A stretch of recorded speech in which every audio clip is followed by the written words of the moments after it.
কণ্ঠ খুলে জবান খুলে একটু আমার সাথে সবাই পড়বেন। দাঁড়ানো মানুষ, আমার ছোট ভাইরা যারা আছে সকলে মঞ্চে এসে ভিতরে এসে বসে পড়ুন। বাইরের এক মজা আর ভিতরে আর এক মজা, এই তো আসেন সবাই সবাই দলবদ্ধভাবে বসবেন। রাস্তাঘাটে যারা আছেন সকলে ভিতরে এসে বসে পড়ুন। আলহামদুলিল্লাহ, সময় বেশি রাত দেওয়া হবে না, যেহেতু কাজ কামের সময়। আমরা অল্প সময়ের ভিতরে ইনশাআল্লাহ প্রোগ্রাম শেষ করব। আশপাশ যারা আছে সকলে এসে বসে পড়ি। আমার সাথে পড়ুন, আউযু বিল্লাহি মিনাশ শাইতানির রাজীম। বিসমিল্লাহির রহমানির রহিম।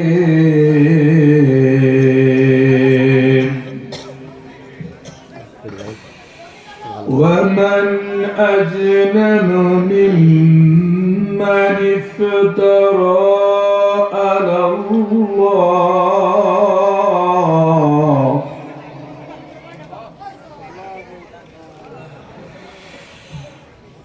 ومن أظلم ممن افترى على الله الكذب ويدعى إلى الإسلام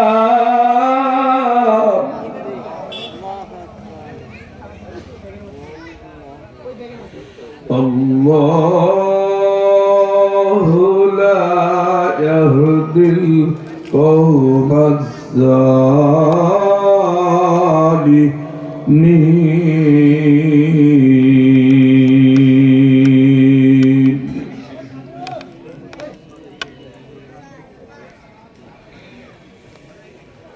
ومن أظلم ممن افترى على الله الكذب وهو يدعى إلى الإسلام.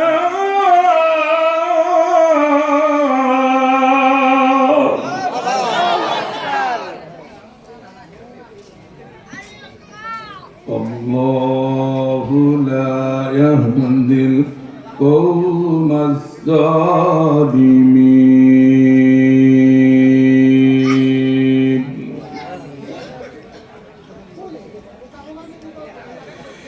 يريدون ليطفئوا نور الله بأفواههم والله متم نوره ولو كره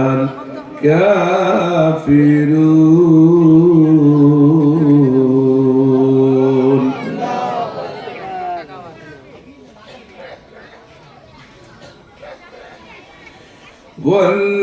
والذي أرسل رسوله بالهدى ودين الحق ليظهره على الدين كله ولو كره المشركون.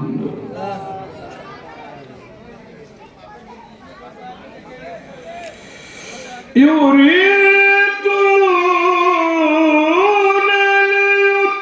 ليطفئوا نور الله بأفواههم والله متم نوره ولو كره الكافرون.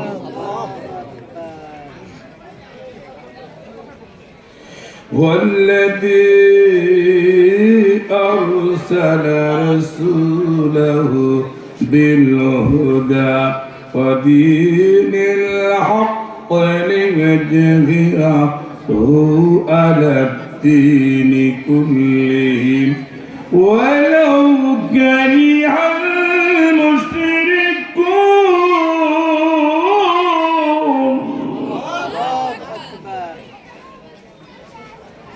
صدق الله المولانا العظيم بسم الله الرحمن الرحيم باب كان كيف بدل إلى رسول الله صلى الله عليه وسلم وقال الله عز وجل إنا حينا كما حينا إلى النوح من بعده حدث أخبرني محمد بن إبراهيم سمعت أن سمعت والقم بن وقاص رضي الله تعالى عنه قال رسول الله صلى الله عليه وسلم সবাই আমার সামনে সকলে একটু জবান খুলে পড়ুন লা ইলাহা হয় নাই জোরে বলুন লা ইলাহা ইল্লাল্লাহু মুহাম্মাদুর রাসূলুল্লাহ সাল্লাল্লাহু আলাইহি ওয়াসাল্লাম হারামাল্লাহু আলাইহিন নার قال تعالى إن الله وملائكته يصلون على النبي يا أيها الذين آمنوا صلوا عليه وسلموا تسليما اللهم صل على سيدنا وعلى آل سيدنا محبت قرنا اللهم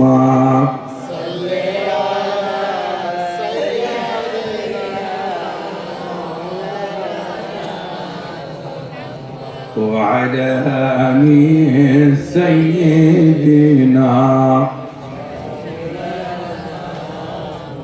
আমার মরণ আসিবে কখন কেউ তো জানে না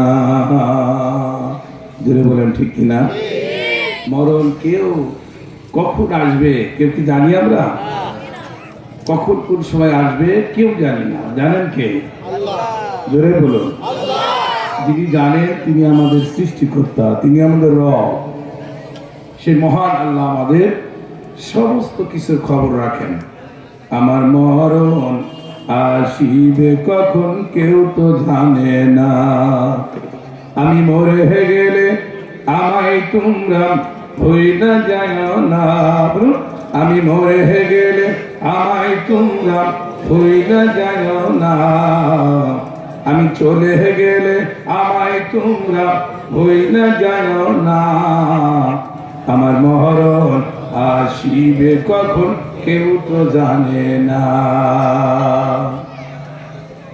এই দুনিয়া চিরজীবন থাকার জায়গা না অন্ধকার কবর যে আমার আসল ঠিকানা বলেন ঠিক কিনা আমার আপনার কবর ওইটা আমাদের আসল ঠিকানা জোরে বলেন ঠিক কিনা ওই জায়গায় আমাদের শেষ ঠিকানা ওখানে আমাদের যাওয়াই লাগবে 100% শিওর এই জন্য আমরা সকলেই সবাই যে ধর্মেরই লোক হই না কেন সবাইকে আমাদের শেষ ঠিকানাটা শেষ স্থান যেখানে তাকে শেষ কাজ করবে ওটাই তার শেষ ঠিকানা এই জন্য কবি তার কবির ভাষায় বলছে আমার মরণ আসিবে কখন কেউ তো জানে না আমি মরে গেলে আমায় তোমরা ভুইলা যায় না আমি চলে গেলে আমায় তোমরা ভুইলা যায় না আমার মরণ আসিবে কখন কেউ তো জানে না এই এই দুনিয়া চিরজীবন থাকার জায়গা না অন্ধকার কবর যে আমার আসল ঠিকানা আল্লাহুম্মা সাল্লি আলা সাইয়্যিদিনা মাওলানা ওয়া আলা আলি সাইয়্যিদিনা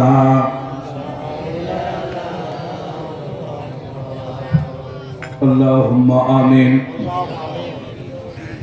ربنا ظلمنا أنفسنا وإن لم تغفر لنا وترحمنا لنكونن من الخاسرين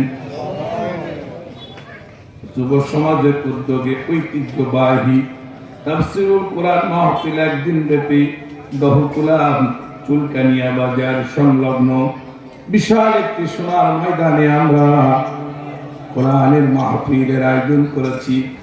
আল্লাহ উত্তম মাহফিল এই যুবকরা আয়োজন করেছে, মেহেরবানি করে সকল যুবকদের কবুল আর মঞ্জুর করে নাও আল্লাহ। মাহফিল যারা শুনতে এসেছে আল্লাহ তুমি তাদের সকলকে কবুল করে নাও, বালা মুসিবত দূর করে দাও আল্লাহ। আয় রোজগারে বরকত দান করে দাও, খেটে খামারে বরকত দান করে দাও আল্লাহ, ফসল আদিতে বরকত দান করে দাও আল্লাহ। আয় আল্লাহ ব্যবসা বাণিজ্যতে বরকত দান করে দাও আল্লাহ। আজকের এই কোরআনের মাহফিলে আমরা দু চোখ ভরে মাথাটা নিচু করে চক্ষু বন্ধ করে হাত তুলেছি, মাথা নিচু করেছি, চোখ বন্ধ করেছি। চোখ বন্ধ করার সাথে সাথে মরা মায়ের কথা মনে পড়েছে।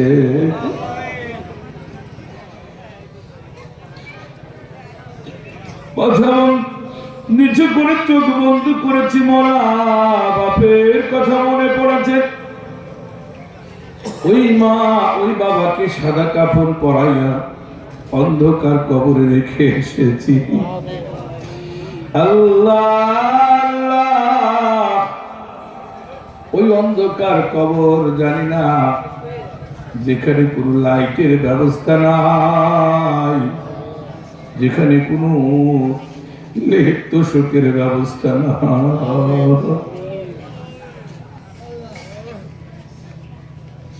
এই শীতের ভিতরে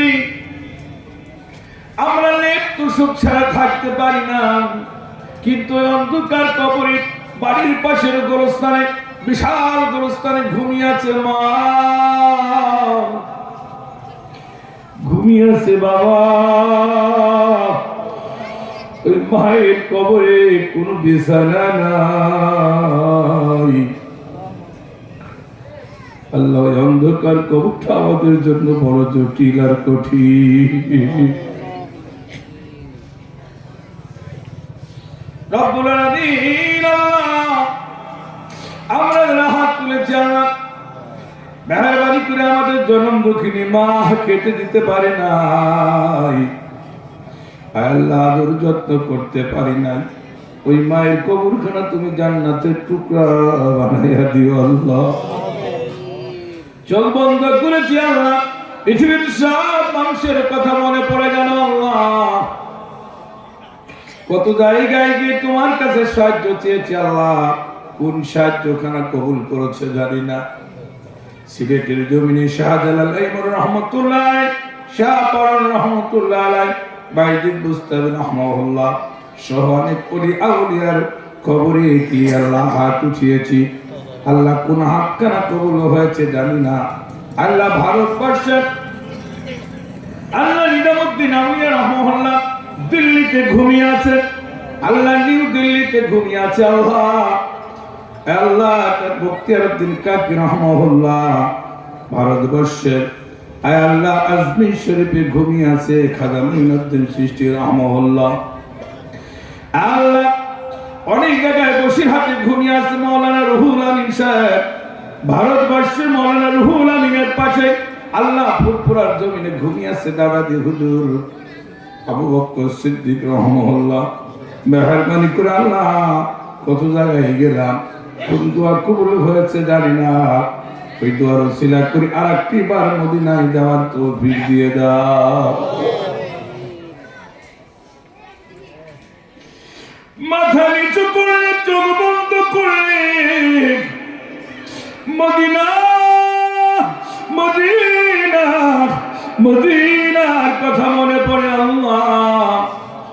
ওই মদিনায় ঘুমিয়ে আছে সারা পৃথিবীর নেতা, আমাদের আদর্শ, আমাদের দোলাল আল্লাহ খাতামান নবী, শেষ নবী ঘুমিয়ে আছে আমার।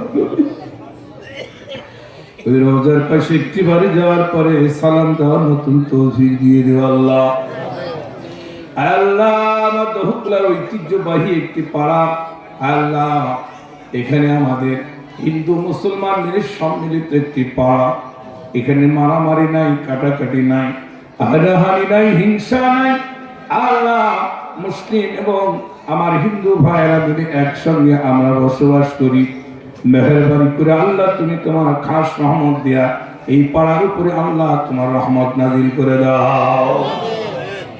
সাল্লাল্লাহু তাআলা আলা খায়রি খালকিহি মুহাম্মাদ ওয়া আলা আলিহি ওয়াস সাহাবিহি আজমাইন কালিমাতুন লা ইলাহা ইল্লাল্লাহ মুহাম্মাদুর রাসূলুল্লাহ। একটু জিকির করে লা ইলাহা লা ইলাহা। একটু আওয়াজ দিয়ে জিহাদি হুজুর কোনো জিহাদে অংশগ্রহণ করি নাই, কিন্তু নাম আমার জিহাদি। সবাই বলে যে জোরে কথা বলি তাই আমি জিহাদি, তাছাড়া কোনো জিহাদে অংশগ্রহণ করি নাই, কোনো জায়গায় নাই। অনেক অনেক কথা বলেন, ও যা বলেন বলেন, এটা আমার কোনো যায় আসে না। তবে কি কথা বলি সেটা হচ্ছে এই, আমরা সকলে এই মহান আল্লাহ পাকের গোলাম। জোরে বলেন ঠিক কিনা? এই কণ্ঠের মালিক কে? আল্লাহ। জোরে বলুন আল্লাহ। অনেকে বলে আমার কণ্ঠের মালিক তো আমি। আচ্ছা বলেন, আমি আমাকে আমরা কোন সময় চিনতে পেরেছি? কে কথা বলায় নাকি বলেন? আপনি এই হাত মার কাটছে সবকিছু, যখনই আপনি শেষ বয়স হয়ে যাবে, শেষ সময় হয়ে যাবে, আপনাকে যদি ভালো ভালো কমলা আপেলের রস খাওয়ানো হয়, মুখের ভিতরে দিলে এখন তো খেয়ে ফেলবো, কিন্তু এমন একটা সময় আসবে, সে সময় আমার শেষ সময়, আমি কি আর খেতে পারবো? কে খাওয়ায় না? ধরে বলেন ঠিক কিনা? এইগুলো আমাকে আপনাকে গবেষণা করতে হবে। গবেষণা তো করি নাই। তাহলে কণ্ঠের মালিক কে? আল্লাহ। আমার বডির মালিক কে? আল্লাহ। সব কিছুর মালিক সেই মহান সুবহানাহু তাআলা।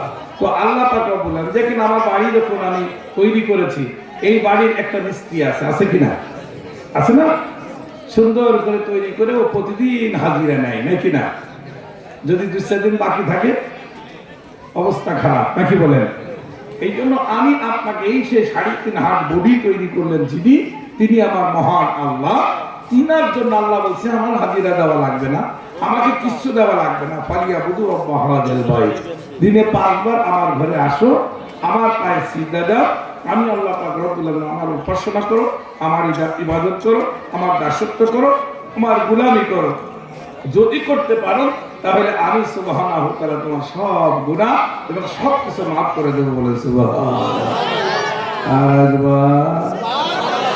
জোরে হলো না? একটু জোরে বলার কারণ এই জন্য দেখেন না, আমাদের এই কণ্ঠ দিয়া গান বাজনা অনেক খারাপ খারাপ জিনিসগুলো করে আমাদের কণ্ঠটা জ্যাম হয়ে গেছে।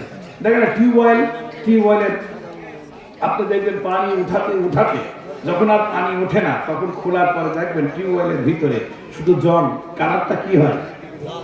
লাল কালার হয়ে দেখা যাচ্ছে প্রায় বন্ধ হয়ে গেছে ওর ভিতরে।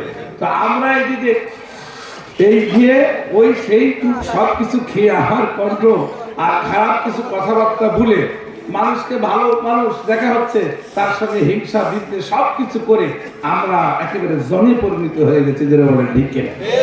এই জম বা মরিচা যদি শুদ্ধ করতে হয় তাহলে প্রভুর নাম, মহান আল্লাহর নাম আল্লাহু আকবার স্মরণ না করলে আপনার কণ্ঠ আমার কণ্ঠের জম পরিষ্কার হবে না।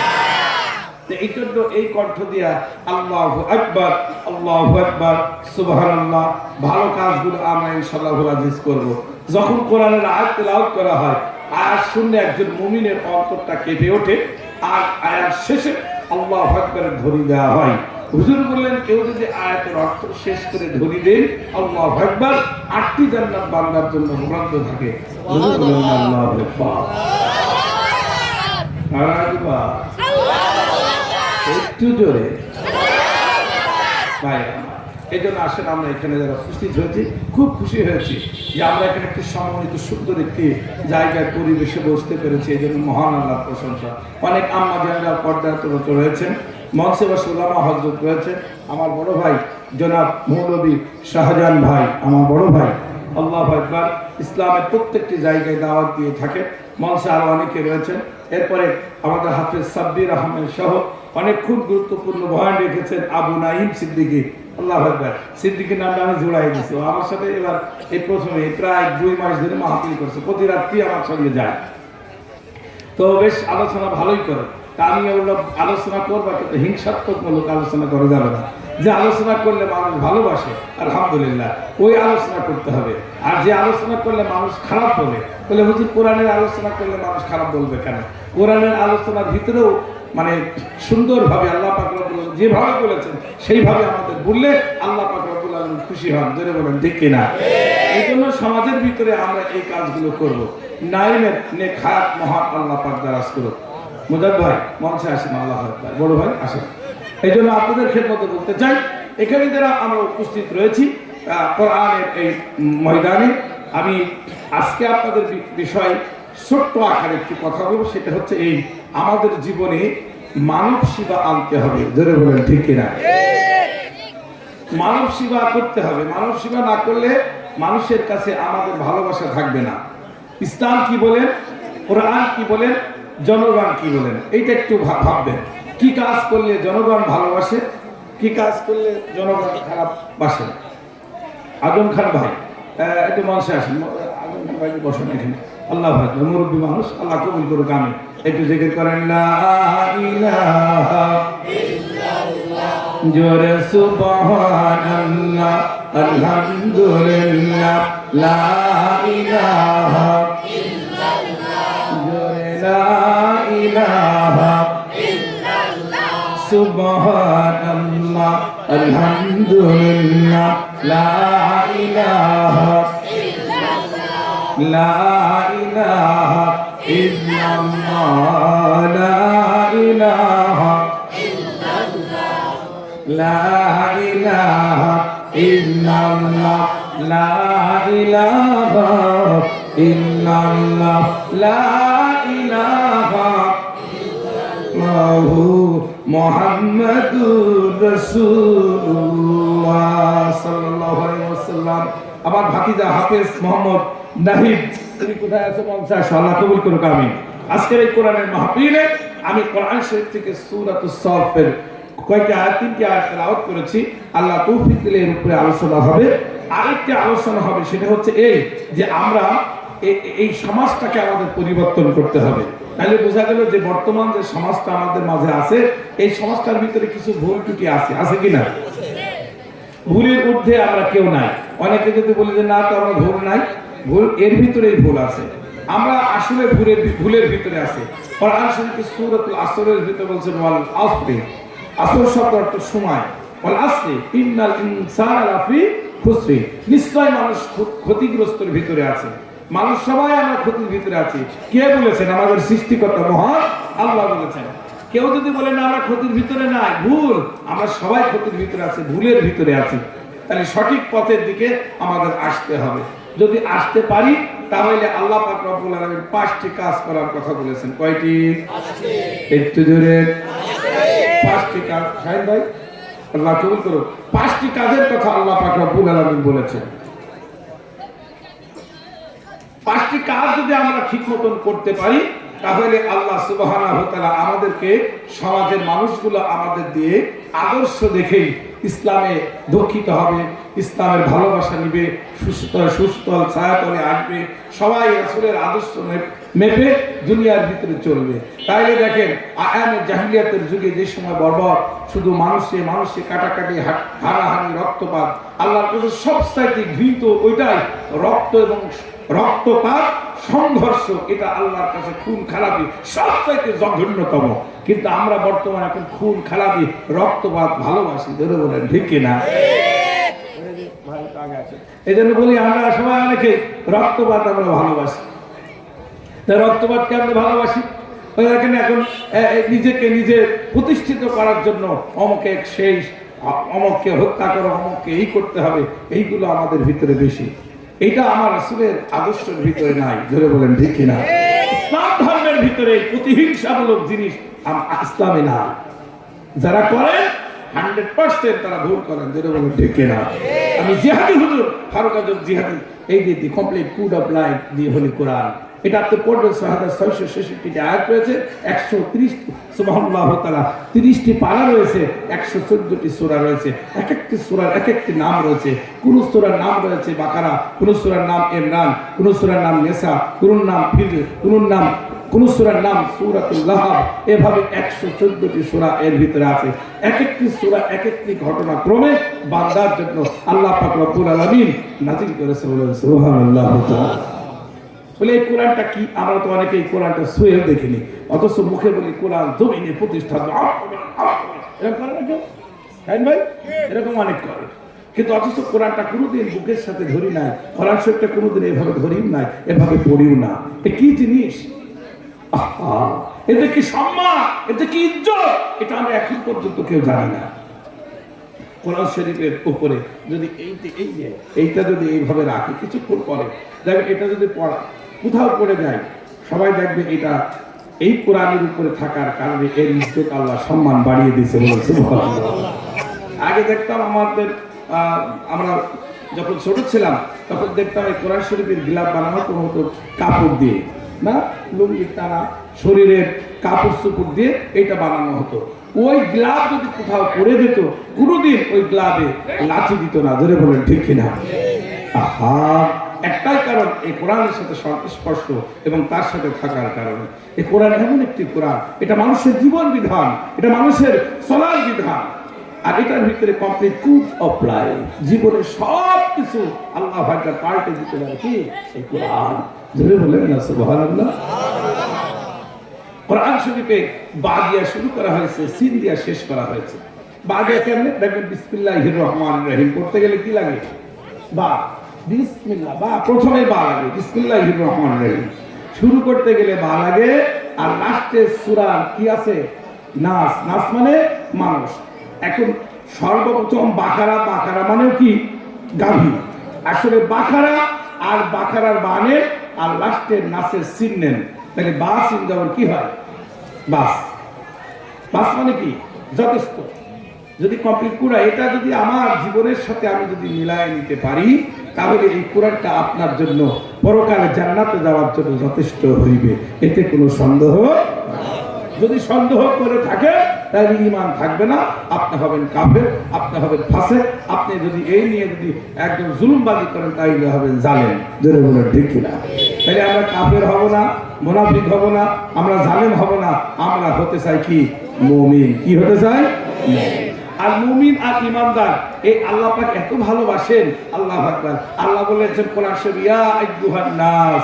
এই নাস ব্যবহার করলে সমস্ত জাতিকে বোঝায়, শুধু মুসলিম না, অন্যান্য জাতিরও আছে, তাদেরকে বলে। আল্লাহ কতবার বলেছে ইয়া আইয়ুহান নাস, হে মানব সকল। মানব সকলে বলতে ইহুদিরা বোঝায়, খ্রিস্টানরা বোঝায়, অন্যান্য জাতি বোঝায়, মুসলিম বোঝায়, সব কিছু আল্লাহ কতবার বলেছে। আবার কোন কোন জায়গায় বলেছেন ইয়া আইয়ুহান নাস, আবার কোন জায়গায় বলেছে ইয়া আইয়ুহাল্লাযীনা আমানু। এই আমানু যেখানে বলেছেন আমাদের কলেজা ঠান্ডা হয়ে গেছে। বলেন সুবহানাল্লাহ। ভাই আমার বন্ধু বলে, এই পবিত্র কালাম এমন একটি কিতাব, এর ভিতরে কোনো সন্দেহ নাই, এটা হুদাল লিল মুত্তাকিদের জন্য পথ প্রদর্শক, পথ দেখান, সঠিক পথ দেখানো একটি কিতাব। এটা একদিন না, দুই দিন না, সুদীর্ঘ 23টি বছর আস্তে আস্তে করে ঘটনাক্রমে আস্তে আস্তে আমার নবীর উপরে নাজিল হয়েছে। উনি আর কেউ নন, উনি হচ্ছে আব্দুল্লাহ বেটা মুহাম্মদ, কুরাইশ বংশে তার বংশধর। সুবহানাল্লাহ। নাজিল হয়েছে কোথা থেকে? লাউহে মাহফুজ, সুরক্ষিত ফলকের ভিতরে লিপিবদ্ধ ছিল। ওখান থেকে আস্তে আস্তে করে 23 বছর ধরে এই কোরআন শরীফ নাজিল হয়েছে। আর এই কোরআন মানুষের জন্য চলার বিধান, মানুষের জন্য জীবন বিধান। এই মানুষ কোরআনের সংস্পর্শে যারা এসেছে সোনার মানুষে পরিণত হয়েছে। জোরে জোরে বলেন ঠিক কিনা? তাইলে আমার সোনার মানুষ হতে চাই, ভালো মানুষ হতে হলে এই কিতাবের কাছে আসতে হবে, এই কোরআনের কাছে আসতে হবে। কোরআনের পথের মতন আমাদের চলতে হবে। কোরআনে কি বললেন? ইয়াকা না'বুদু ওয়া ইয়াকা নাস্তাঈন। হে আমার প্রিয় বান্দাগণ, তোমরা যখন চলবা ফিরবা সব প্রভু মেনে একমাত্র আমি মহান আল্লাহ আমাকে যখন প্রভু মানবা, ইয়াকা না'বুদু ওয়া ইয়াকা নাস্তাঈন। আমার ইবাদত করো, আমার দাসত্ব করো, আমার গোলামি করো, আবার আমি মহান আল্লাহ আমার কাছে সাহায্য চাও। কারোর কাছে সাহায্য চেও না, পৃথিবীর কারোর কাছে সাহায্য চেয়ে এই সাহায্য তোমার কাজ হবে না। সাহায্য চাইতে হবে কার কাছে? আর একটু জোরে ওই মহান আল্লাহর কাছে যদি সাহায্য চাওয়া যায়, আল্লাহ পাক রব্বুল আলামিন দিবেন। ইমাম বুখারী রাহমাতুল্লাহ জীবনীর ভিতরে দেখলাম দুইটা চোখ অন্ধ, চোখের পানি ছেড়ে কাঁদে আর বলে, আল্লাহ আমার দুইটা চোখ অন্ধ, আল্লাহ আমি এই দুনিয়ার কিচ্ছু দেখি নাই। ইমাম সাহেব যখন বলে ভাবি আজ্ঞা আলা রাব্বিকুমা তুকাদ্দিবান, পৃথিবীর কোন নিয়ামত অস্বীকার করবা? পৃথিবীতে যত নিয়ামত দিয়ে চললাম সব নিয়ামত তো তোমার। সব নিয়ামত দেখে যদি আলহামদুলিল্লাহ বলে আমি বড় খুশি হয়ে যাই, আল্লাহ গো আমার এই দুইটা চোখ দিয়া আমি, আল্লাহু আকবার, এই দুইটা চোখ দিয়া তোমারে দেখি নাই। বলেন আল্লাহু আকবার। প্রিয় ভাই আমার, এখানে আপনাদের ক্ষেত্রে বলতে চাই, মহান আল্লাহ পাক রব্বুল আলামিনকে একমাত্র আল্লাহকে আল্লাহ ভেবে, আল্লাহকে আল্লাহ ভেবে, সৃষ্টিকর্তা ভেবে দুনিয়ার ভিতরে দাসত্ব আর বন্দেগী যদি করতে পারি, আমার আল্লাহ পাক রব্বুল আলামিন খুশি হয়ে যাবে। আর আল্লাহর কাছে সাহায্য চাইতে হবে। নচেত পৃথিবীর কোনো মানুষের কাছে যদি সাহায্য চাও, কোনো মানুষের কাছে সাহায্য চাইলে ক্ষণিকে আপনার কিছু একটা হবে, কিন্তু স্থায়িত্ব হবে না। আর স্থায়িত্ব সাহায্য চাইতে হলে আমার মহান আল্লাহর কাছে সাহায্য চাইতে হবে। বলে হুজুর আল্লাহকে তো ভালোবাসি, আল্লাহকে ভালোবাসি, সবকিছু করি, কিন্তু এই না এইটা না করলে তো হবে না। আল্লাহর উপরে থাকেন, দৃঢ় বিশ্বাস করে থাকেন, 100% শিওর আপনাকে আল্লাহ পাক সাহায্য করবে। এই জন্য আসেন, আমরা জালেম হব না। যদি জালেম হয়ে যায়, আল্লাহ পাক রব্বুল আলামিন আমাদেরকে কবুল করবে না। হযরতে ইমাম বুখারী রাহমাতুল্লাহ জীবনীর ভিতরে দেখলাম ওনার মা চোখের পানি ছেড়ে দিয়ে কাঁদে আর বলে, আল্লাহ পৃথিবীর কারোর কাছে সাহায্য চেয়ে তো সাহায্য পাওয়া যাবে না। দুনিয়ার ভিতরে যত রহমত আছে এর চাইতে 99 ভাগ রহমত আল্লাহ তোমার কাছে আছে। ও আল্লাহ, তোমার ওই 99 ভাগ রহমতের কারণে একটু রহমত দিয়া আমার বেটা আবু আব্দুল্লাহ ইসমাইল বুখারী রাহমাহুল্লাহ, তখন ওনার নাম আবু আব্দুল্লাহ ছিলেন, আব্দুল্লাহ বলছে, আল্লাহ আমার আব্দুল্লাহ দুইটা চোখ কি ফিরায় দেওয়া যায়? মা দোয়া করেছে, বড় ভাই দোয়া করেছে, নিজের বাবা দেশে ছিল না, তাই মা এবং বড় ভাই আত্মীয় স্বজনের দোয়ার বদলতে ইমাম বুখারী রাহমাতুল্লাহ আলাইহি দুইটা চোখ আমার আল্লাহ পাক ফিরায় দিয়েছে। এটাকে সাহায্য চাইতে হবে, সাহায্য না চাইলে পাওয়া যাবে না। দুইটা চোখ অনেক বড় লম্বা ঘটনা, আমি বলবো অন্যদিন, কিন্তু এই আল্লাহর কাছে সাহায্য চাইলে আল্লাহ পাক সাহায্য দেন। কার কাছে সাহায্য চাইতে হবে? বলে হুজুর আমি প্রতিদিন তো সাহায্য চাই। অবশ্যই দিনে 5 বার যখন মসজিদে যান তখন কার কাছে সাহায্য চাই? আল্লাহর কাছে সাহায্য। খবরদার লাইনচ্যুত হওয়া যাবে না। এখন মনে করেন একটা বিপদে পড়ে গেছে, একজনে যায়, ও বাবা তুই এটা কর রে বাবা, তো ঠিক আছে, পরে আর সাহায্য দেন, এসে পরের দিন ওরে বাবা যদি না থাকতো তাহলে আমার এটা হতো না, সব ইমান আমল উরু করে দিয়ে দিলাম, কিন্তু আমার মহান আল্লাহকে আল্লাহ মেনে নিলাম না, তাইলে আল্লাহ বড় কষ্ট পান না? ধরে বলেন কষ্ট পান না? ভাইরা আমার, বন্ধু বলে, শুধু কি তাই? নবীর পক্ষে থাকতে হবে, আল্লাহর পক্ষে থাকতে হবে। আল্লাহ পাক রব্বুল আলামিন আমি আমার পক্ষে যারা থাকবে ওই আদরের বস্তুগুলোকে আমি আমার তৈরি জান্নাতে দিয়ে দেব। আল্লাহ তৈরি জান্নাতের নাজ নিয়ামতের অনেক অনেক অনেক বড় ওয়াজ রয়েছে। বিসমিল্লাহির রাহমানির রাহিম। ইয়া আইয়ুহাল্লাযীনা আমানু আতিউল্লাহ ওয়া আতিউর রাসূল। হে আমার মহান আল্লাহ, হে আমার প্রিয় মুমিন বান্দা, আল্লাহ পাক রব্বুল আলামিন ডেকে বলল, মুমিন গো তোমরা আমি মহান আল্লাহ আমাকে আমার আনুগত্য করো, তাইলে বোঝা গেল আল্লাহর আনুগত্য করলে আমার আল্লাহ পাক তার হয়ে যায়। আমার মরণ আসিবে কখন কেউ তো জানে না, আমি মরে গেলে আমায় তোমরা হইলা যায় না, আমি চলে গেলে আমায় তোমরা হইলা যায় না, আমার মরণ আসিবে কখন কেউ তো জানে না। আল্লাহু আকবার। আল্লাহর আনুগত্য করে মরেন, আল্লাহর দাসত্ব করে মরেন, আল্লাহর গোলামি করে মরেন। তাইলে আল্লাহর আনুগত্য, আল্লাহর দাসত্ব, আল্লাহর গোলামি করে মরলে আল্লাহকে আল্লাহ মেনে, আমার প্রভু মনে সৃষ্টিকর্তা মেনে যদি মরতে পারি, আল্লাহ পাক বলেছেন বান্দা তুমি আমাকে দৃঢ়তার সাথে বিশ্বাস করেছো। এক আল্লাহকে মুখে স্বীকার করা, কি কি? এক আল্লাহকে মুখে স্বীকার করা, দুই অন্তরে বিশ্বাস করে নিলাম, তিন তদ অনুযায়ী আমল করলাম। আমল মানে কাজ, আমল মানে বড় কিছু না। এখন আমরা আমল করি, রাস্তাঘাটে যায়, এদিক ওদিক যায়, সালাম আসসালামু আলাইকুম, ওয়ালাইকুম আসসালাম, আবার অনেকে তসবিহ টিপে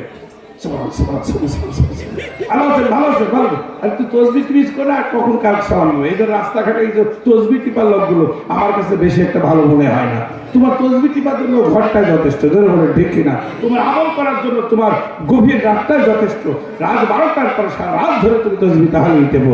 এরপরে আপনি মসজিদে গিয়ে যখন ইমাম সাহেবের পিছনে নামাজ পড়লেন, সময় পাওয়া যান তসবিহ দেবেন, সুবহানাল্লাহ সুবহানাল্লাহ সুবহানাল্লাহ। খুশি হবেন কে?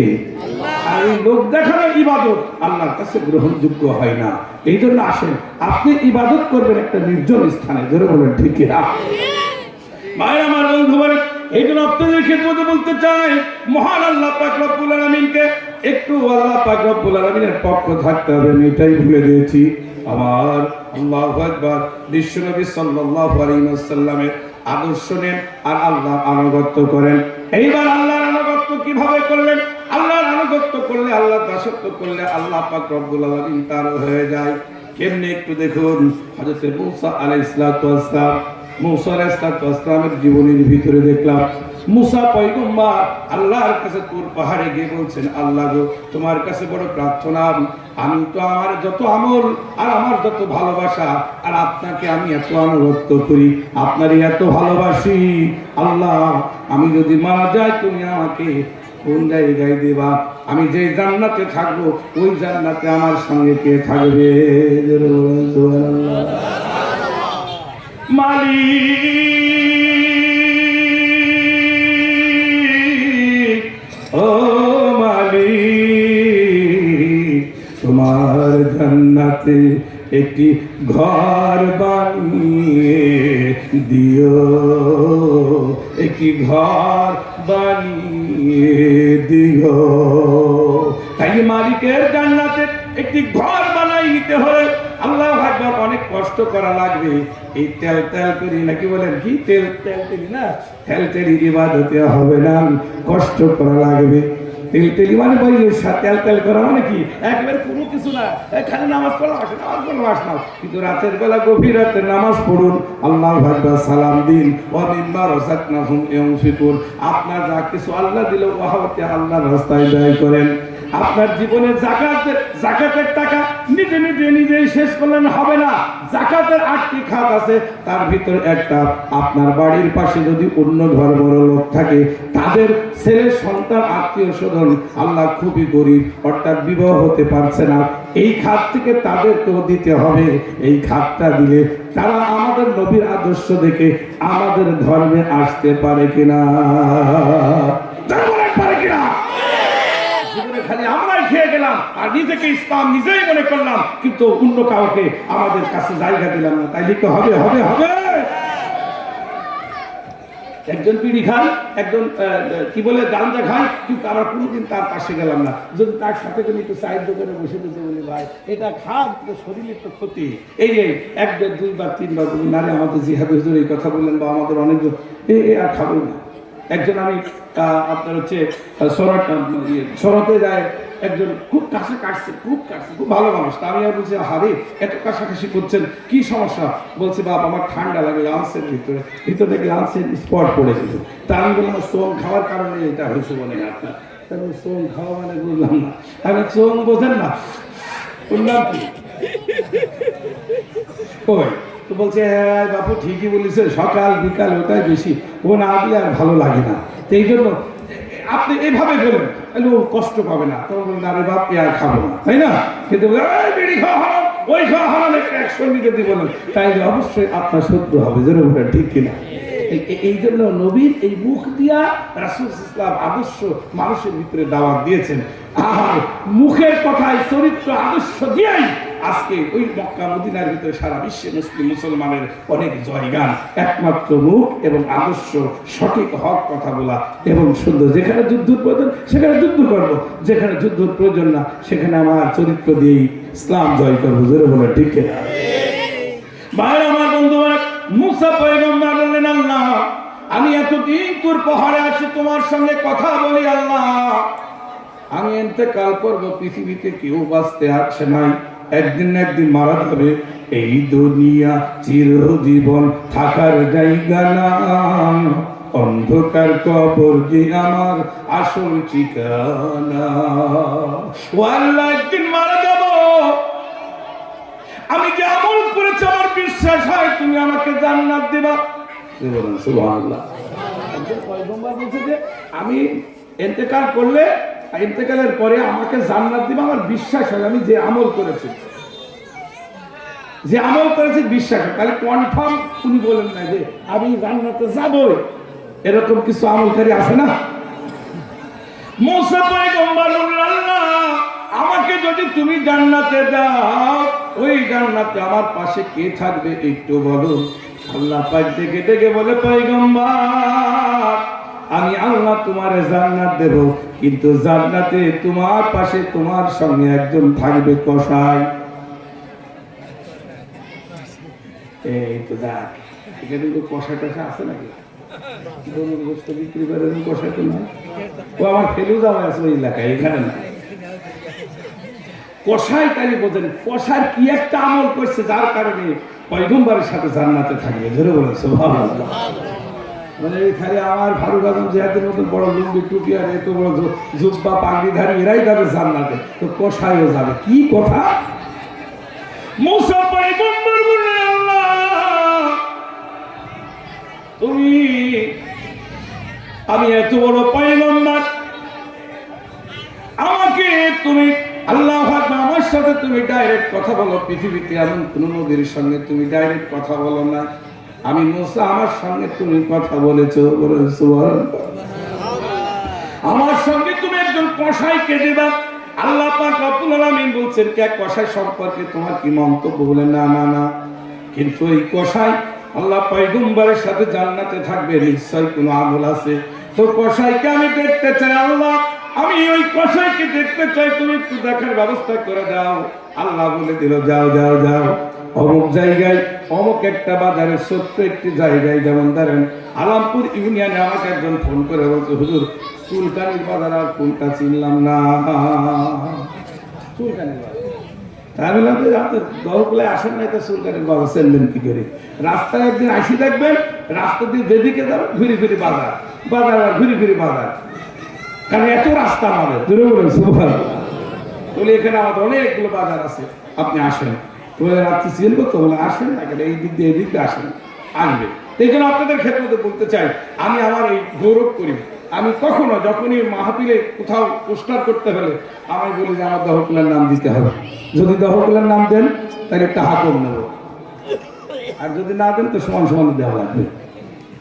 এই জন্য আপনাদের ক্ষেত্রে বলতে চাই, আমাদের সকলে এখানে যারা আছেন সবাই হিন্দু মুসলমান সকলকেই জানতে হবে নিজের জন্মভূমি এটা আমার জন্য বড় জিনিস, জোরে বলে ঠিক, আমার দেশ, আমার জন্মভূমি, আমার ইউনিয়ন আমার জন্য অনেক অনেক কিছু, জোরে বলে ঠিক কিনা? ভাইরা আমার বন্ধু বলেন মুসা আলাইহিস সালামকে বললেন হে পয়গম্বর, ওই নমকৃতি গ্রামে দেখো সুন্দর একটা বাজার আছে, বাজারে অনেকগুলো গোশত কষাই আছেন, অনেকগুলো গোশত বিক্রয় করেন, ওর ভিতরে একজন আছে, তুমি যাওয়ার সঙ্গে সঙ্গে দেখবা তোমাকে সালাম দিবে, জোরে বলেন সুবহানাল্লাহ। কারণ একজন মুসলিম একজন মুসলমান আর একজন মুসলমানের প্রথম সবক কি? এটা কে শিখিয়ে দিয়েছে বলুন? মিসকাত শরীফের হাদিস, হুজুর সাল্লাল্লাহু আলাইহি ওয়াসাল্লাম বলেছেন, খলাকাল্লাহু আদম আলা সূরাতিহি তিনসিত্তুনা। হাদিস শরীফের ভিতরে ভাবে এসেছেন, আল্লাহ পাক আদম তৈরি করার পরে একা একা আদমের ভালো লাগে না। আল্লাহু আকবার। আদম আলাইহিস সালাম জান্নাতের ভিতরে ঘোরাঘুরি করছেন, আল্লাহ ডেকে বলে, ও আমার প্রিয় আদম, আল্লাহ আমার নবী, ওই দেখো জুলুসুম বসে আছে, মালাইকা কিছু ফেরেশতারা ওখানে বসে আছে, তুমি সর্বপ্রথম তাদের গিয়ে সালাম দিবা, আসসালামু আলাইকুম বলেন। আল্লাহু আকবার। সালাম দিবেন তো ভালো করে। এই যে আপনি নাইম সিদ্দিকের কাছ থেকে সালাম ভালো করে শিখবেন। আবার যে আমার মসজিদে আমার মামাতো ভাই এখানে চাকরি করে, মসজিদের খতিব, সম্মানিত খতিব, ওনার কাছে বলবেন সালাম। আমি তো সালামও একটু ডিস্টার্ব হয় আমাদের, কেন হুজুরকে দেখে ভালোবেসেই আপনারা সালাম দেন। অনেকে দেখেন না, হুজুর সালাম আলাইকুম, কোনো কি ভাবিছি যে সালাম আলাইকুম মানে কি কোনো কি চিন্তা করেছে? করি নাই, মনে করছে যে তোমার শান্তি বলছি তো। সালাম আলাইকুম আর বড় পাথর নিক্ষেপ হোক, তাইলে বোঝেন আমাদের বলে সালাম আলাইকুম, আমরা তখন কি করে হাসি হুসি খালি বললাম আলাইকুম। তুমি যদি রহমত দিয়ে থাকো আলহামদুলিল্লাহ তোমার উপরে হোক, আর যদি তুমি সত্যিকারে আমাদের পাথর নিক্ষেপ করো তাহলে তোমার উপরে হোক, বলি ওয়ালাইকুম, এর বেশি বলি। অনেকে বলেন না, অনেক শিক্ষিত লোক হলে একেবারে মনে করেন আমি তো অনেক শিক্ষিত, ইংরাজি বাংলা অনেক শিক্ষিত, ওরা সালাম দেয় কিনা, হুজুর সালাম আলাইকুম, সালাম আলাইকুম, কি বলে সালাম সালাম, মৃত্যু বর্ষিত হোক এত বলেন। ও বেচারা যদি মৃত্যুর কথা বলে তাহলে আমরা তো আমাদের অন্তরে কষ্ট হয়, বলে আমরা থাকি দহকুলায় আর তোমরা থাকো ঢাকায়, 1 বছর পরে এসে আমার বলো সালাম আলাইকুম, তাইলে কি মাইনে নেওয়া যায়? বুলুক না ওই মানে যে ইয়ে আপনার মাঠের ভিতরে আবুল মেম্বার থাকে, ওনে এসে আমাদের সালাম আলাইকুম বলতে পারে, কারণ ও জানে না, শোনে না, কিচ্ছু না, ও বলতে পারে। তুমি একজন ইংরাজি শিক্ষিত ভালো মানুষ এসে ভিতরে সালাম আলাইকুম, তাহলে তো মাইনে নেওয়া যাবে না, ধরে বলো দেখে না। এই জন্য সালাম ভাই, অনেক সময় হয়ে যাচ্ছে, তাহলে সালামটা একটু শুনে নেব। আমার নবী আল্লাহ পাক রব্বুল আলামিন প্রথম আমলটা দিয়ে দিল সালাম, আসসালামু আলাইকুম। আপনারা বলবেন ওয়ালাইকুম, জোরে বলেন ওয়ালাইকুম আসসালাম, এই কথা বলবেন। হযরত আদম আলাইহিস সালামকে বলে দাও সালাম, ফেরেশতাদেরকে সালাম দিলেন, ফেরেশতা বললেন ওয়ালাইকুম আসসালাম ওয়া রাহমাতুল্লাহ। এখানে বড় হাদিস রয়েছে, অনেক বড়, আমি ওদিকে যাব না। তাহলে প্রথম সবকটা আমরা সবাইকে চেনা অচেনা, পরিচিত অপরিচিত লোক দেখলে সর্বপ্রথম কি বলবো? তো সালাম বললে কিন্তু মনের ভিতরে খুব ভালো লাগে, লাগে কিনা, লাগে কিনা?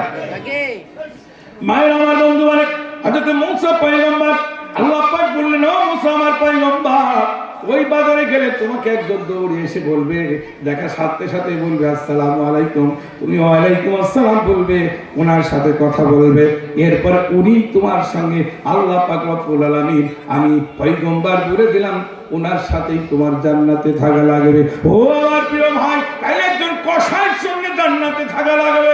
মুসা পয়গম্বর পুর পাহাড় থেকে এসে বাড়ির থেকে আর দেরি করলো না, লোকটির দিকে দেখি কি এমন আমল, আহা কত বড় আমল, যে আমল করলে নবী পয়গম্বরের সাথে আর জান্নাতে থাকা যায়। লোকটিরে দেখা লাগবে, হাঁটতে হাঁটতে হাঁটতে হাঁটতে হাঁটতে এইবার চলে গেল ওই যে বাজারের কাছে, যাই অনেকগুলো গোশত বিক্রয় করায়, কসাইরা গোশত কাটছেন। হঠাৎ করে দেখে একজন টুপি মাথায় দিয়ে সুন্দর করে গোশত তৈরি করছে। আল্লাহর পয়গম্বরের চেহারার দিকে লোকটি দেখে কাছে এসে দিলেন সালাম, আসসালামু আলাইকুম ওয়া রাহমাতুল্লাহ। সালাম পেয়ে নয় পয়গম্বর চিনতে পারলো ইনি হবে সেই লোকটি, সেই আমল কান্নিওয়ালা ব্যক্তি। এবার বুকের সঙ্গে জড়িয়ে ধরলো, বলছে আমি আপনার সঙ্গে কিছু কথা বলতে চাই। কসাই বলছে আপনারা আমি চিনি না, উনি কিন্তু ওই জামানার পয়গম্বর। কসাই তখনও চেনে না। মালিক তোমার জান্নাতে তোমার পাশে একটি ঘর বানিয়ে দিও, মালিক একটি ঘর বানিয়ে দিও।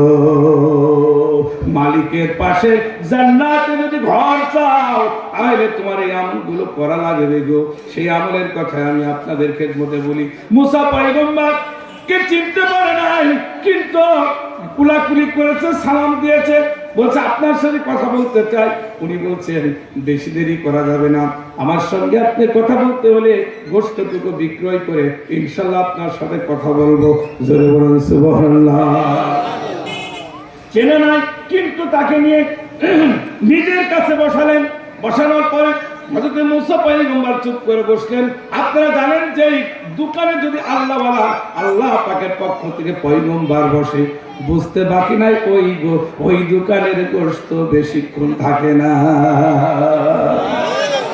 রহমত দেখেন না, ইমাম সাহেব যখন সকাল করে বের হয়, হওয়ার পরে বাসে যদি কোনো চায়ের দোকান থাকে, সবাই বলে হুজুর আসেন আসেন আসেন এক কাপ চা খান। হুজুর মনে করে যাক ভালো, আলহামদুলিল্লাহ। প্রতিদিনই যদি মনে করে নামাজ পড়বো আর ওই চা খাবো, তাইলে হবে নাকি? নিজেরও খাওয়াতে হবে। কিন্তু ওনারা কেন খাওয়ায় জিজ্ঞাসা করবেন, ব্যাপারটা আমাকে বারবার কেন খাওয়ান? বলে হুজুর আপনি না আমাদের ইমাম, আপনাকে যদি চা খাওয়াই তাহলে আমরা মনে করি আমাদের জীবন ধন্য। মুসা পয়গম্বর, আল্লাহ পাকের নবী মুসা পয়গম্বর গোশত মুহূর্তের ভিতরে বিক্রয় হয়ে গেল। আর কিছু গোশত নিয়ে, আল্লাহু আকবার, কিছু গোশত আল্লাহ আগে বাড়িতে পাঠিয়ে দিয়েছি, আর গোশত মুহূর্তের ভিতরে বিক্রয় হয়ে গেল।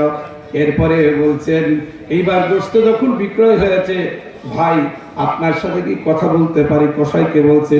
কসাই ভেবে তাকায় বলছেন হুজুর আমার মা এমন কোনো শিক্ষা দেয় নাই, কেউ যদি কারোর সাথে আসে ওই মেহমান, আর ওই মেহমানকে মেহমান না দাঁড়ি করে আমার মা কখনো আমার এই শিক্ষা দেয় না। আপনার সাথে কথা বললে দূর এলাকা থেকে আপনি এসেছেন, চলে যাবেন, আপনি আসেন আসেন, আমার এই তো বাড়ি পাশে, আপনি যাবেন ওখানে, আপনার সাথে আমি বাকি কথা হবে। জোরে বলেন সুবহানাল্লাহ। মুসা আলাইহিস সালাম চিন্তা করলো, হয় আমার কথা তো শেষ হচ্ছে না, যাই দেখি ওর বাড়ি যাই, কি এমন আমল করেছে যার কারণে আমার সঙ্গে জান্নাতে থাকবে। এই জন্য বড় আশা। আল্লাহর পয়গম্বর মুসা আলাইহিস সালাম কসাইয়ের সঙ্গে বাড়িতে গেলেন, বললেন হুজুর এখানে বসুন, কথা বলবো 2-4-5 মিনিট পরে আপনার সাথে ব্যাপক কথা হবে। আল্লাহর পয়গম্বর মুসা আলাইহিস সালামকে এভাবে একটা চেয়ার দিল অথবা টুল দিল, সেখানে বসলেন। এমন একটা জায়গায় বসলেন আল্লাহ সচকে দৃশ্যমান দেখানোর জন্য, কি সুন্দর বসাই দিল। মুসা আলাইহিস সালাম এইবার ওখানে বসলেন। বসার পরে ঘরের ভিতরে চলে গেল। ঘরের ভিতরে মুসা পয়গম্বর লক্ষ্য করলো, ঘরের ভিতরে কসাই ভিতরে ঢুকে গেল। ঘরের ভিতরে গিয়েই আল্লাহু আকবার, মাই ঘরের ভিতরে কসাই ঢুকে পড়ল। পয়গম্বর ঘরের ভিতরে ঢোকার পরে সুবহানাল্লাহ সুবহানাল্লাহ সুবহানাল্লাহ একটু জিকির করেন, লা ইলাহা ইল্লাল্লাহ, জোরে লা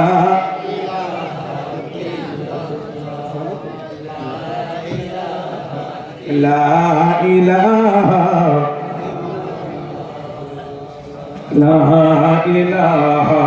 ইল্লাল্লাহ, জোরে লা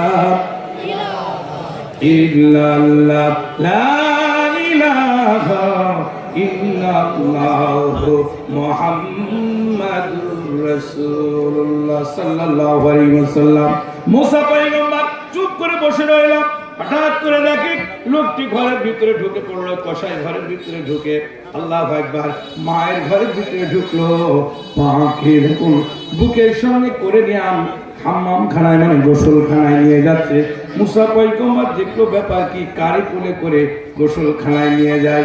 কিছুক্ষণ পরে গোসল সারার পরে মাকে নিয়ে নিজের ঘরের ভিতরে ঢুকাইলো। কাপড় চোপড় পরায় নিজের বিবিকে ডাকে, বিবি শিগগিরই তাড়াহুড়া করে সকালবেলা গরু জবাই করেছি। জবাই করার পরে প্রথম আমি আমার মায়ের জন্য কিছু গোশত পাঠিয়েছি, সেই গোশতকে রান্না হয়েছে। জোরে বলুন সুবহানাল্লাহ। কি আমল বুঝতেই পারছেন, মায়ের আমল, মায়ের সম্মান, মার আল্লাহু আকবার ভালোবাসার কারণে আল্লাহ মুসা পয়গম্বরের সাথে একজন কসাইকে জান্নাতে দিবে। জোরে বলুন সুবহানাল্লাহ। এখানে যারা আছেন তাহলে আপনাদের মা বাবা বেঁচে আছে, মা বাবাকে কি খারাপ, মা বাবার সাথে সম্পর্ক ভালো রাখতে হবে না খারাপ রাখতে হবে? তাইলে দেখেন আমাদের ভিতরে আমাদের মা বাবার সাথে সুসম্পর্ক রাখে না। বিসমিল্লাহির রাহমানির রাহিম। কুল ইন্নাস সালাতি ওয়া নুসুকি ওয়া মাহইয়ায়া ওয়া মামাতি লিল্লাহি রাব্বিল আলামিন। মায়ের আমার মুসা আলাইহিস সালাম চুপ করে গেলেন। আল্লাহু আকবার। এবার এই দৃশ্য দেখে মনে মনে চিন্তা করছে, আরে তাই তো, আমার সঙ্গে কেন জান্নাতে থাকবে? একজন পয়গম্বরের পাশে জান্নাতে থাকবে, কি আমল করলো? এরপরে কিছুক্ষণ পরে দেখলো নিজের ঘরের ভিতর থেকে স্ত্রীকে ডাকে, বিবি সকালবেলা আমি যে গোশত পাঠিয়েছি এই গোশতগুলো কি রান্না হয়েছে? বলতে হ্যাঁ, রুটি আর গোশত রান্না হয়েছে। এরপরে বিবি ঘরের ভিতরে ঢুকলো। এরপরে ওই রুটি আর গোশতগুলো ছেলের হাতে দিল, কষার হাতে দিল। কষায় রুটিগুলো ছিঁড়ে ছিঁড়ে সুন্দর করে ভিগায়া ভিগায়া মায়ের মুখের ভিতরে তুলে দিচ্ছে। সন্তান মুখের ভিতরে তুলে দেয় আর মা চোখের পানি ছিঁড়ে কাঁদে। মা কাঁদে আর বলে, বেটা ছোট্টবেলায় বাপ মা যার মরে তাহার চাইতে এতিম নাই এ জগতে। বেটারে তুই যখন আমার মুখের ভিতরে রুটি আর গোশত তুলে দিচ্ছ, আমার অনেক কথা মনে হচ্ছে। ছোট্টবেলায় মা তার সন্তানকে খাওয়া দেয়, আর এখন তুমি যখন আমার মুখের ভিতরে রুটি গোশত তুলে দিচ্ছ, বেটা তোর জন্য কি দোয়া করবো, কি দোয়া করবো বেটা, কি দোয়া করবো? আমি তোর মা হয়ে দোয়া করলাম, আল্লাহ যেন তোমাকে এই জামানার বড় পয়গম্বরের সাথে জান্নাত দিয়ে দেয়।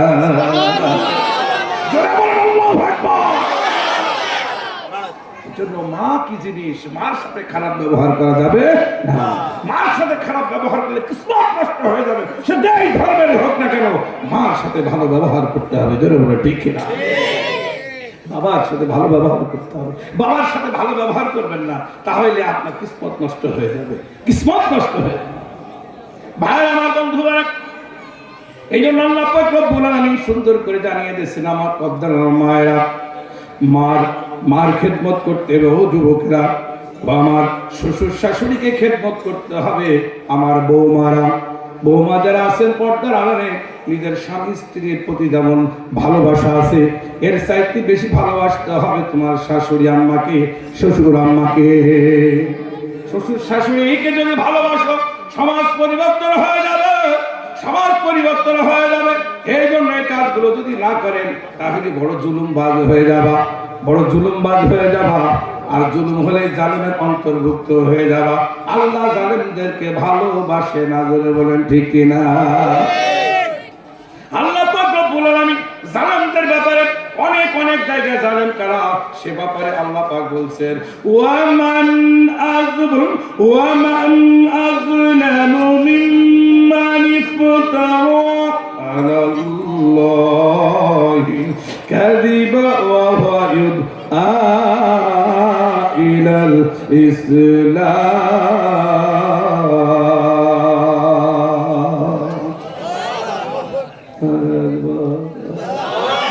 হলো না। এই জন্য আপনাদের ক্ষেত্রে বলতে চাই, মুসা পয়গম্বর এই দৃশ্যগুলো দেখলো যে মার খেদমত কি করে। মা আল্লাহর কাছে দোয়া করলো, আল্লাহ এই জামানার পয়গম্বরের সাথে তুমি আমার বেটারে জান্নাত দিয়ে দিও। বোঝা গেল কসাই সর্বপ্রথম গরু জবাই করার পরে এই গরু জবাই করতে কসাই আল্লাহর নাম নেই, এটা বলেন ঠিক কিনা? আর এখন কসাইকে আল্লাহর নাম নেয়।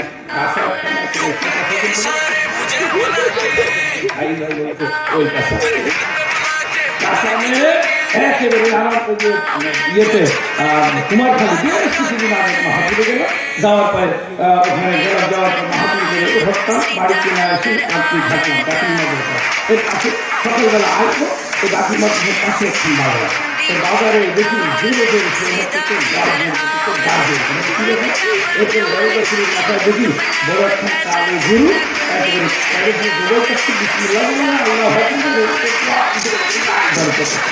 শরীরে কত যে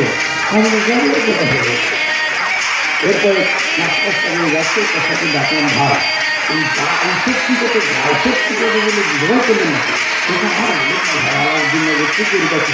কিছু বাড়ি গেছে কিছু বাড়ি সারা জায়গায় মানে জোগাড় করতে পারে হঠাৎ করে ঘরের ভিতরে গোড়ালে যায় যদি গড়ে নেয় তখন কোথায় খুঁজতে খুঁজতে দেখি পালানোর জায়গায় এখানে ঘুরতে যায় সারা রাত আমার যে কষ্ট দিয়েছে পড়ার পরে এখানে নিয়ে আসার পরে ওই যে ঘোরাগুলো একটু ফুলিয়ে দিয়েছে ওই আগে আল্লাহ নাম ভেঙে দিয়েছে খাওয়া যাবে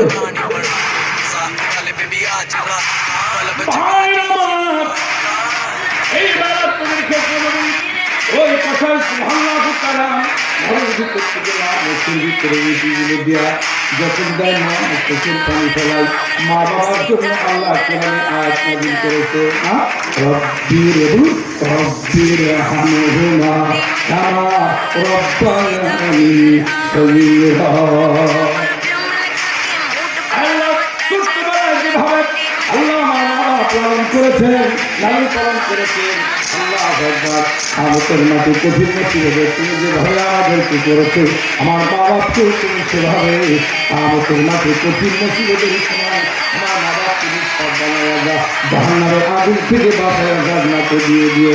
ভাই আমার এরপরে কথা বলি আমি তো চুপ করে গেল রুটি গোস্ত টুকরে সব কিছু খাওয়া মাকে সুন্দর করে রাখলো, নিজের স্ত্রী মাকে সাথে যত্ন করে ঘরের ভিতর থেকে বের হয়ে এসে এইবার হুজুরের কাছে মাপ নিচ্ছেন মুসা পয়গম্বরের কাছে, হে নবী হে আল্লাহর পয়গম্বর আপনি আমার বলছেন তোমাকে কখনো পয়গম্বর হিসাবে ছিলেন না বলছো অপঠিক ভাই আপনি মাফ করবেন আমার মায়ের ইবাদত না করে আমি কারোর সাথে কথা বলি নাই।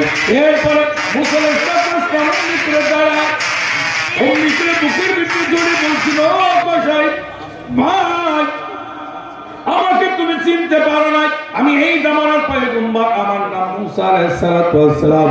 শোনার সঙ্গে সঙ্গে আরো জড়িয়ে ধরে বলছেন হুজুর আমার মা তখন সুস্থ ছিল, তাওরাত কিতাব পড়তেন আর মুসা পয়গম্বরের নাম বলতেন, আমি তাকে চিনি না, সেই মুসা পয়গম্বর আমার বাড়িতে এসেছে, আমার জীবন ধন্য হয়ে গেছে।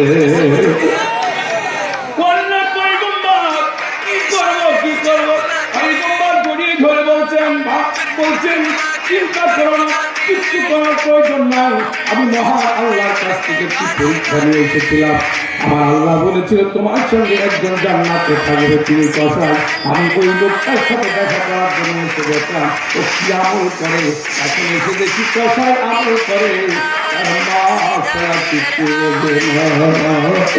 আল্লাহর ইবাদত করার পরে নবীর আনুগত্য করার পরে আল্লাহর আনুগত্য দাসত্ব করার পরে তার মা বাবাকে ভালোবাসে। ও আমার যুবকেরা যারা মা বাবাকে ভালোবাসে আমার আল্লাহ পাক রব্বুল আলামিন বলেন মাকে ভালোবাসলে বাবাকে ভালোবাসলে আমার আল্লাহ পাক আল্লাহ তৈরি জান্নাতে দেবে, মালিক তোমার জান্নাতে তোমার পাশে একটি ঘর বানিয়ে দিও, একটু দিকে করে না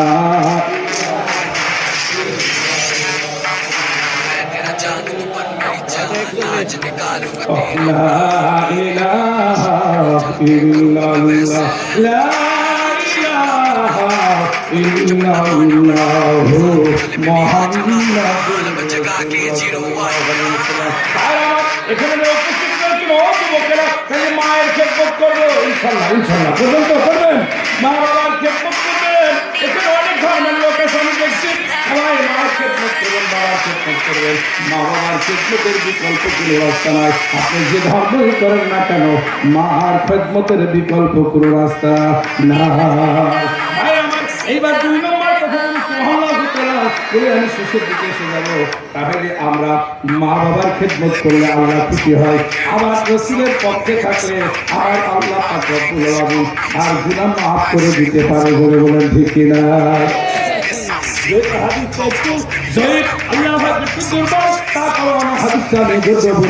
নবীর পক্ষে থাকবেন আর কিছু করেন আর না করেন, একটু নবীর পক্ষে থাকবেন, আল্লাহ নবীর দিনের পথে থাকবেন। যদি থাকতে পারেন আল্লাহ আকবার আপনাকে কবুল করবে। তাদেরকে বিশ্বনবীর আপন চাচা আবু লাহাব নাম কিছু একেবারে কাজটা বেঈমান কথা বলতেন, মানুষের ভিতরে হট্টগোল সৃষ্টি করতেন, রক্তক্ষয় সংঘর্ষ করতেন।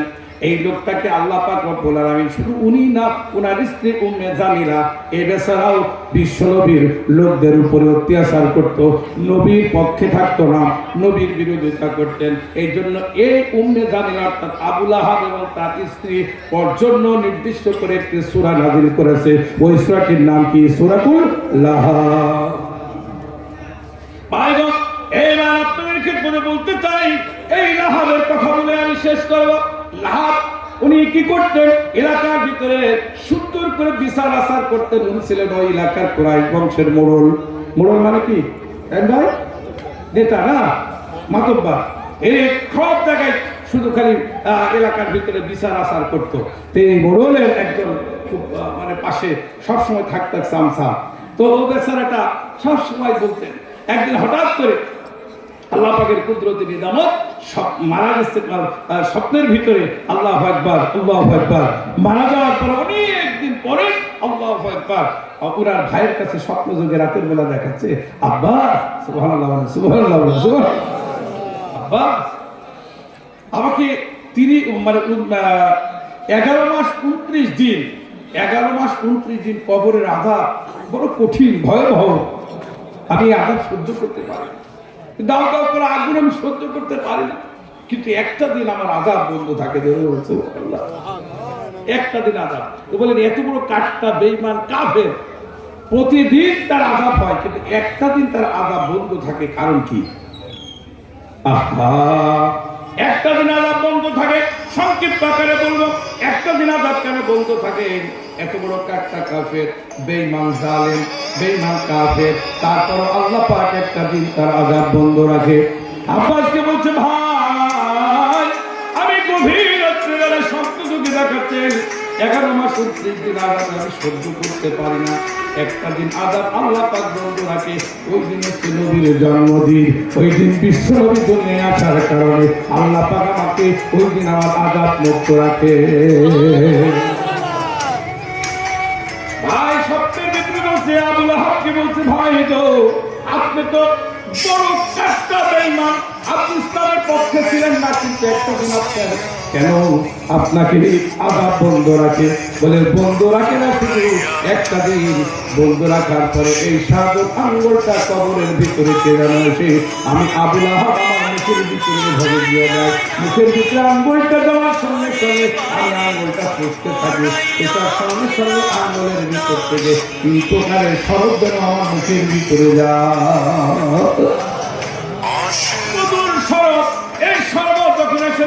আমার বিগত জিন্দেগির সব কিছু আমি ভুলে যাই। 11 মাস 29 দিনের আযাব আমি ভুলে যাই। তাইলে কি একটা আমল করেছেন যার কারণে একটা কাট্টা বেঈমান কাফের ইসলাম বিরোধী লোক সেই ব্যক্তি মাপ পাওয়া গেল। এই ঘটনাটা আমি বলবো, আপনারা শুনবেন। কে কে আসলে একটা হাত তুলে দেখা? না না, জিহাদি হুজুরে হাত তোলার লক্ষণ ভালো না নাকি? হাত তুলেন, হাত তুলেন। আল্লাহু আকবার, আল্লাহ আল্লাহ কবুল করে। কারণে জিকির করেন, লা ইলাহা ইল্লাল্লাহ সুবহানাল্লাহ আলহামদুলিল্লাহ লা ইলাহা ইল্লাল্লাহ মুহাম্মাদুর রাসূলুল্লাহ। মৌলানা আব্দুল মান্নান মামা মনসা সাদুল অনুরোধ করছি। আলহামদুলিল্লাহ। এইবার আপনাদের খেদমতে বলতে চাই, আজকের এই কোরআনের মাহফিলে একেবারে শেষের দিকে এসে গেছি। আমাদের আজকে মেহমান আছে বাইরে থেকে ওয়াজ করে। আমি তো দেশের ছেলে, প্রতিদিনই ওয়াজ করছি। এই জন্য আমি কোরআনের ব্যাখ্যা, হাদিসের ব্যাখ্যার দিকে যাই নাই, শুধু গিয়েছি যে আমরা মুমিন বান্দা, অর্থাৎ আমরা যারা মানে এই সমাজের ভিতরে চলি ফিরি, আমাদের সন্তান আদিগুলো মা বাবার খেদমত ছাড়া যত বড় যাই হোক নাকি স্বর্গ পাবেন না, ধরে বলে ঠিক কিনা? স্বর্গ পেতে হলে 100% মা এবং বাবার খেদমত করা লাগবে, ধরে বলেন ঠিক কিনা? ভাই আমার বন্ধু বলেন, এইবার কি করলাম? ওই যে আল্লাহ বলছেন একটা দিন আমার আযাব বন্ধ থাকে, বলে কি এমন আমল করার কারণে?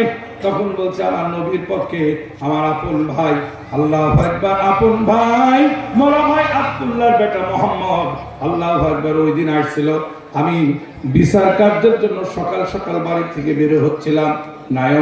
নাই রাত নাই অন্ধকার, নাই রাত একেবারে ফর্সা হয় নাই দিন নাই অন্ধকার, এমন একটি সময় ঘরের ভিতর থেকে বের হয়ে আমি যখন যাচ্ছিলাম, আমার বাড়ির কয়টা বাড়ি পার হয়ে ছোট্ট একটি বাড়ি, আমার মরা ভাইয়ের বাড়ি। আমার মরা ভাইয়ের নাম আব্দুল্লাহ, আমার নবীর বাবার নাম আব্দুল্লাহ, যদি বলেন ঠিক কিনা? আবুল আহাব বলছেন, আমি বাড়ি থেকে বের হয়ে রওনা হয়ে গেলাম। যাওয়ার পরে লক্ষ্য করে দেখি কয়েকটা বাড়ির পরে আমার মরা ভাইয়ের বাড়ির দিকে তাকায় দেখে মিটমিট করে আলো জ্বলছে, মিটমিট করে আলো জ্বলছে। আমি মনে মনে চিন্তা করলাম, আমার মরা ভাইয়ের বাড়ি কোনোদিন আলো জ্বলতে দেখি নাই, আজ কেন আলো জ্বলে? আমি একটু আগায় গেলাম, আল্লাহু আকবার, একটু আগায় গিয়ে আমার তাড়াহুড়ার কারণে আমি চলে গেলাম। কিন্তু আমার সফল সাথে আসতে দেরি হয়ে গেছে, বাড়ির থেকে এসে আমাকে পাই নাই। ও আসতে গিয়ে দেখে আমার মরা ভাইয়ের বাড়িতে মিটমিট করে আলো জ্বলছে। মনে মনে চিন্তা করলাম, আলো জ্বলার কারণ কি?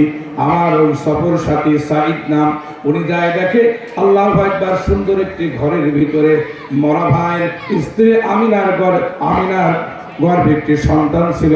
সন্তান প্রসাব করেছেন, আর সন্তানটাকে সুন্দর করে ঘরের ভিতরে দোলনার ভিতরে শোয়ানোর কারণে যিনি আসেন তিনি আর কেউ না, তিনি আমাদের নেতা, আখিরে জামানার পয়গম্বর নবী মুহাম্মদ রাসূলুল্লাহ সাল্লাল্লাহু আলাইহি ওয়াসাল্লাম।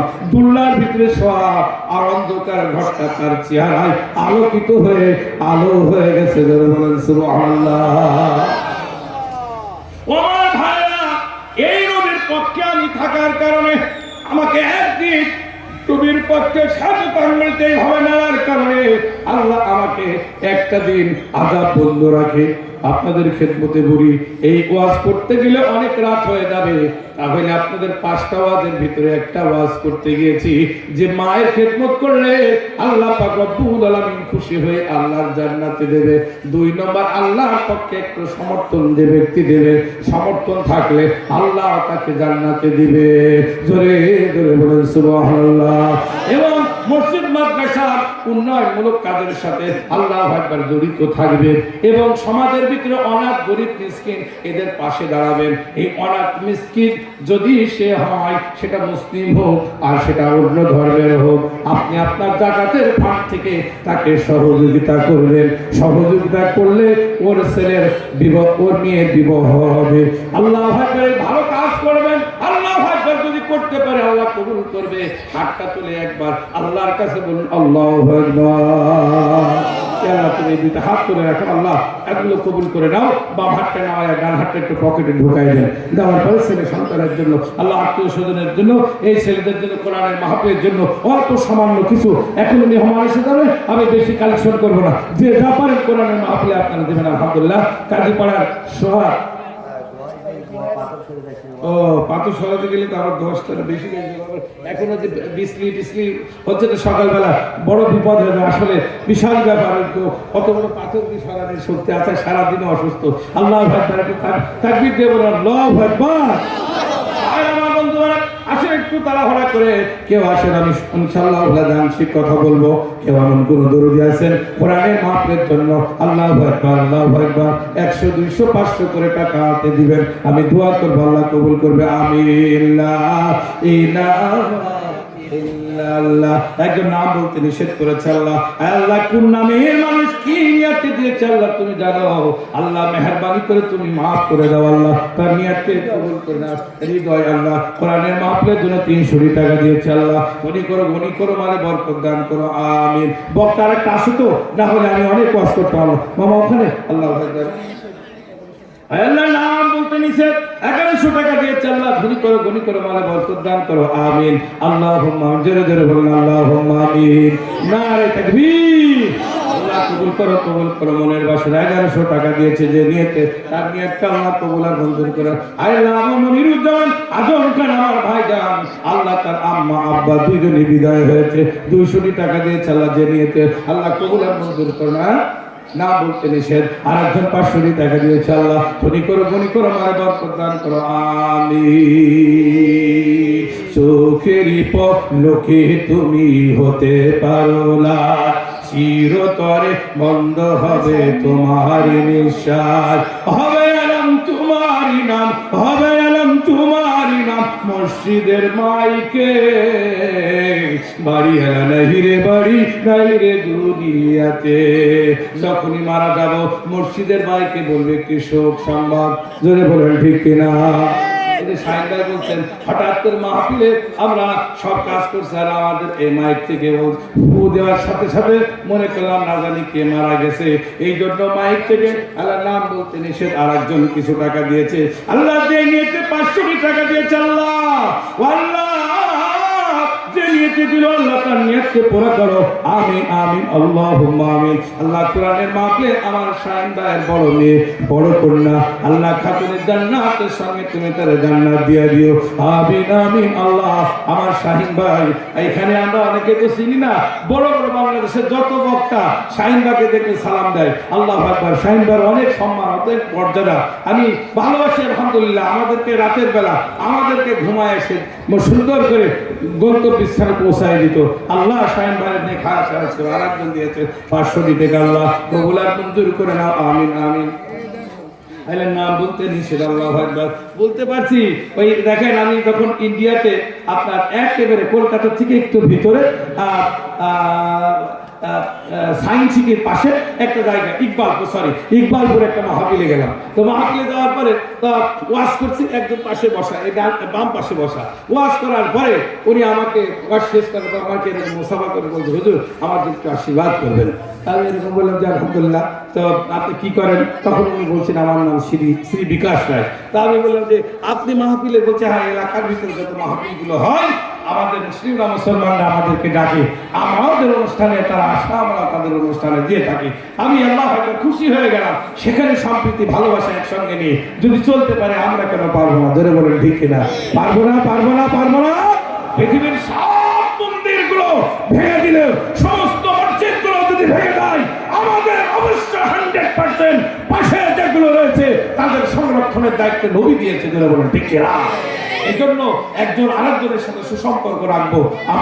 আমি অনেক জায়গায় আমি বুক ফুলায় বলি যে আমাদের এলাকায় অনেকগুলো ভালো মানুষের বাস, আমাদের এই ভালো মানুষের নিয়ে সবার সাথে আমরা চলাফেরা করি। আল্লাহ আমাদের কবুল করুন। আর একজন 200 টাকা দিয়েছে, আল্লাহ ধনী করে, আল্লাহ নাম বলতে নিষেধ।